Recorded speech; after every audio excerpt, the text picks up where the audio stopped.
Nous accueillons Guillaume Canet. Bonjour Guillaume. Bonjour. Ravi de vous accueillir ce soir, grand rendez-vous ici, une des 17 avant-premières de ce festival 2017, le film de Christian Carion, Mon garçon, qui sera donc présenté à 20h au CGR. Je vais faire quelque chose qui n'est pas facile, je vais essayer de résumer le film, parce qu'il faut dire un peu, et il faut surtout pas dire trop, parce que c'est un film assez incroyable, on va en parler. Mon garçon, c'est l'histoire d'un papa que vous jouez, papa un peu absent, qui voyage partout dans le monde, qui est séparé de la maman de son fils et qui va apprendre justement par un message téléphonique que ce garçon, ce petit garçon de 7 ans, je crois, dans le film, a disparu lors d'une sortie scolaire. Il revient, il part sur la trace de son fils et lui sent tout de suite que c'est pas une simple fugue, c'est pas une disparition, mais qu'il y a quelque chose de beaucoup plus lourd. À partir de là, il faut s'arrêter, il faut surtout plus rien dire. C'est un registre, le film est totalement impressionnant, c'est un vrai thriller, c'est un vrai film noir qui tient, je crois ça fait 1h30, tout est dit en 1h30, c'est vraiment une pièce comme ça à déguster jusqu'au bout, mais c'est sombre, qu'est-ce que c'est extrêmement prenant, moi je vous promets, on sort de la projection en se disant, ouf, si on n'est pas pourvu que ça n'arrive jamais, quoi. C'est quelque chose qui vous prend au trip tout de suite. C'était déjà ça la lecture? Alors déjà pas de lecture, vous allez me raconter, mais à l'origine du projet, vous saviez que vous alliez dans ce registre-là?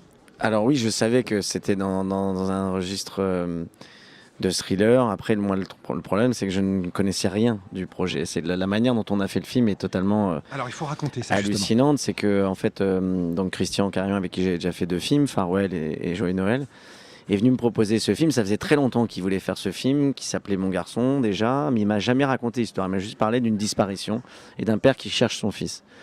Et c'est la seule chose que je savais. Et en fait, quand il m'a proposé son film, c'est dans une période de tournage dans laquelle je pouvais vraiment pas travailler. Je lui ai dit, écoute, non, c'est très compliqué. Et il venait de me montrer un film qui s'appelait Victoria, qui était un film allemand où il y a eu en plan séquence. Et je lui ai dit en plaisantant, je dis, bah viens, on le fait en plan séquence, on le fait en un plan. Et il me dit, non, mais c'est impossible avec les déplacements, avec tout ça, c'est impossible. Et je lui dis, bah viens, on le fait en 5 jours. Et là, on est parti dans ce principe. Alors, c'est pas forcément le temps, parce que ça, on s'en fout du temps qu'on a mis pour faire le film, mais c'est le principe. En fait, il m'a proposé de faire le film sans lire le scénario, en lui faisant une confiance totale. Quand je dis sans lire le scénario, c'est pas même à la Lelouch, c'est-à-dire qu'on n'a pas des scènes le matin. Moi, je n'avais rien du tout. C'est-à-dire que je suis arrivé, à part voilà, le fait qu'il m'a donné une feuille avec mon nom, mon prénom, ma profession, comment j'ai rencontré ma femme, mon rapport avec mon fils et tout ça, et basta. Et après, j'ai été parachuté, il m'a donné rendez-vous à la gare de Lyon.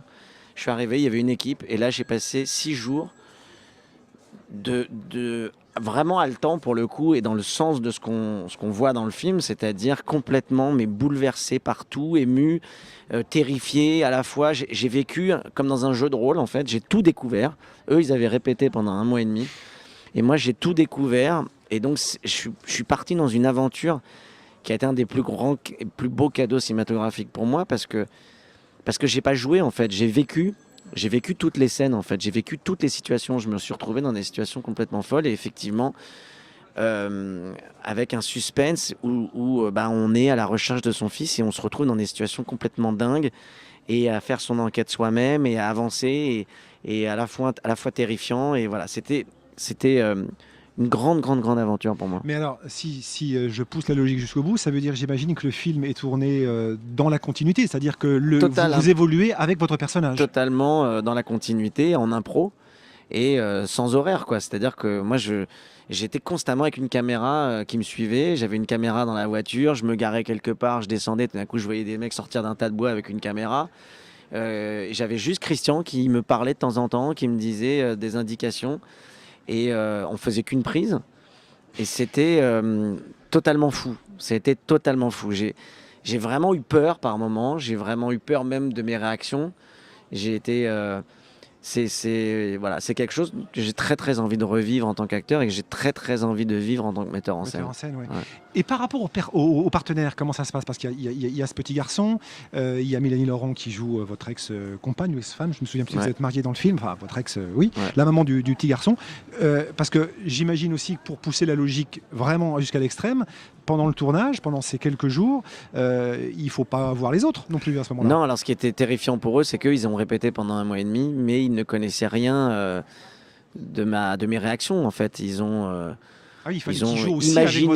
imaginé mes réactions face aux situations, sauf que plein de fois ils se sont retrouvés dans des situations où j'ai pas du tout réagi comme ils l'avaient imaginé quoi. Donc il y a des moments où je me suis vraiment énervé, où j'ai quitté la pièce, où je suis reparti.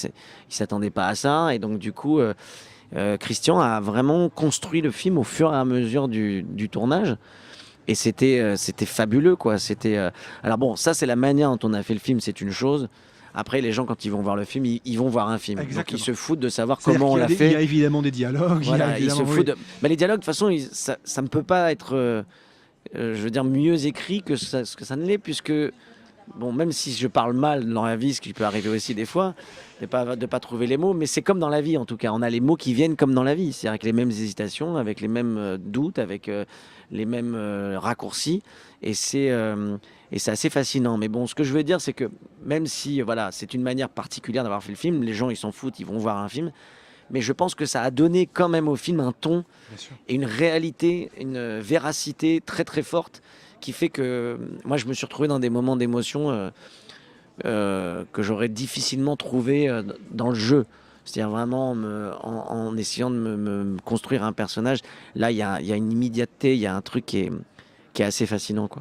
Christian Carion dit d'ailleurs que le fait que, entre je crois la toute première fois, vers 2005-2006, où il avait évoqué peut-être ce sujet avec vous, et maintenant vous l'avez fait, donc plus de 10 ans après, vous êtes devenu papa, Guillaume, 2 fois, et il dit que lui, ça a sans doute aussi joué dans le fait qu'il continue peut-être de penser à vous pour le projet, et puis aussi dans le fait que vous disiez oui. C'est vrai ça? Oui, c'est certain que j'aurais jamais pu interpréter ce personnage de la même manière si je n'avais pas été père. C'est vrai que ça apporte beaucoup, forcément, parce que on se projette forcément dans ce genre de situations qui sont terribles.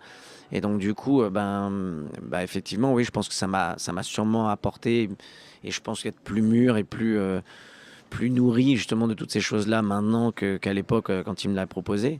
Mais ce qui m'a vraiment conforté, parce que quand on part dans une histoire comme ça, sans connaître le scénario, sans connaître du tout le film, quoi, le projet, c'est de se rendre compte au fur et à mesure que l'histoire tient la route et que c'est excitant, quoi.